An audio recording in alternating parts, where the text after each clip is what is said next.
Voilà, donc là, on va pratiquer la prononciation et la phonétique, donc des lettres qui ont pour point de phonation al-lisan.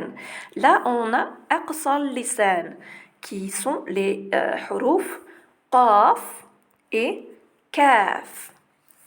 Qaf, kaf. Right? Donc, regardez bien que le son qaf, la langue va appuyer bien plus profondément au fond de la bouche, alors que kaf s'appuie légèrement vers le devant du fond du palais. Donc, le qaf a un son un peu plus éloigné et profond près de la gorge, près de l'entrée de la gorge, alors que kaf va être en avant. Donc ensuite, on a les huruf wasat al-lisan. Donc on a vu qu'il y avait jim, shin et ensuite ya.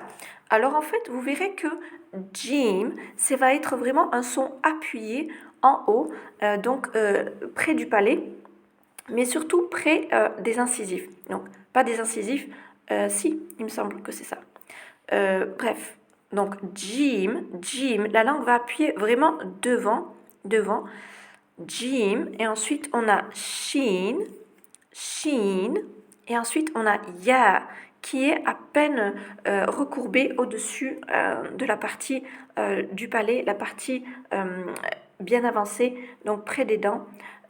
Et ensuite, donc, on a l'un des deux côtés de la langue, ou les deux en même temps, s'appuyant sur les molaires supérieurs, ça va être le da. C'est vraiment un son très difficile à faire, mais pratiquez. Dad, dad. On a vraiment ce sentiment que la langue vient sur le côté des dents et du palais. Et elle s'appuie vraiment sur les dents et les molaires. Dad, dad. Elle s'appuie sur les molaires où vous voyez les petits points en violet. Ça va être vraiment l'appui de la langue. Et ensuite, devant, vous allez avoir le point de sortie. Dad, dad. Pratiquez. Dad. Right? Et donc, en fait, vous verrez que ces sons-là, quand vous visualisez de plus en plus le palais, la langue, les dents et la forme de la bouche, vous verrez que les sons sortiront correctement, Inch'Allah. Voilà, j'espère que ça aura été bénéfique et Inch'Allah, à la prochaine vidéo.